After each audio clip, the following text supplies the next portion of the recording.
What is going on, everybody? James Hancock here, back to review episode 5 of season 2 of the Orville, an episode titled All the World is Birthday Cake. This episode gave us the introduction of the Orville's new chief of security, as well as a fun diplomatic dilemma involving astrology of all things during first contact with a newly discovered planet. But before I get to my review, I do have a little news I wanted to share. The last week has given us an absolute barrage of compare and contrast videos between the Orville and Star Trek Discovery, and it occurred to me that the fans of these shows are almost like diehard fans of college football teams. But rather than having it out just once per season, we're going to see this debate unfold for months or possibly years, and I wonder if we'll ever get tired of it. People always like having another team to poke fun at and defeat, etc. But what's interesting is seeing how behind the scenes that rivalry is much less intense. Tonight's episode of Discovery was actually directed by Jonathan Frakes, who also directed an episode of The Orville in season 1. But also notice that tonight's episode of Discovery went online shortly after 8 p.m. Eastern, giving me enough time to watch the entire episode before the Orville even started. Now, this is total, complete speculation on my part, but I wonder if CBS had some way of keeping tabs on viewers last week, and they suddenly saw a dip around 9 p.m. with people leaving their platform to go over to Fox to watch the Orville.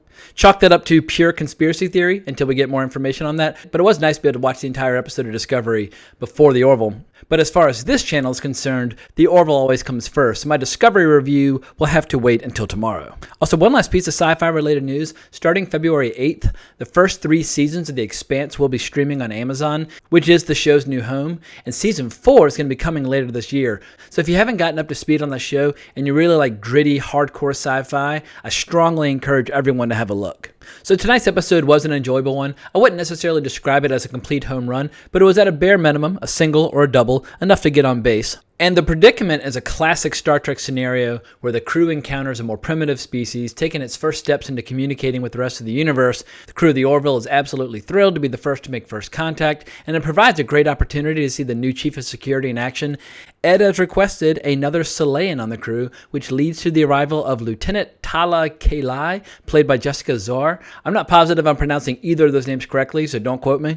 But it was a little weird seeing yet another Selayan after saying goodbye so recently to Alara Katan, especially a girl with a similar look who is a brunette, but I thought she was pretty cool. I'm still not entirely ready to fully accept that Halston Sage is gone for good, so it might take me a little while to accept the switch.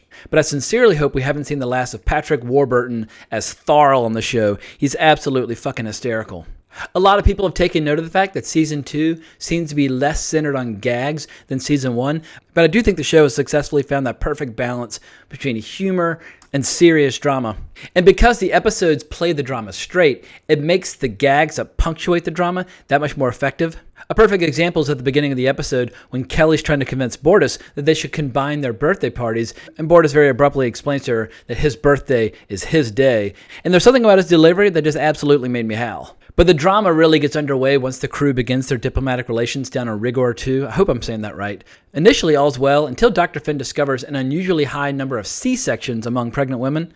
And then when Kelly mentions her birthday, all hell absolutely breaks loose, with Kelly and Bortus being taken prisoner due to being what they call Jalaics. As the crew of the Orville soon learns, this planet takes astrology really seriously, and anyone born during a particular month is immediately imprisoned for life in order to avoid having a violent criminal loose in society. And when the people of Rigor 2 learn the rest of the universe does not share this belief, they immediately lose all interest in joining the Union. But for me, the whole scenario reminded me of a few occasions where you meet someone who's had a few drinks and they just won't shut up about astrology.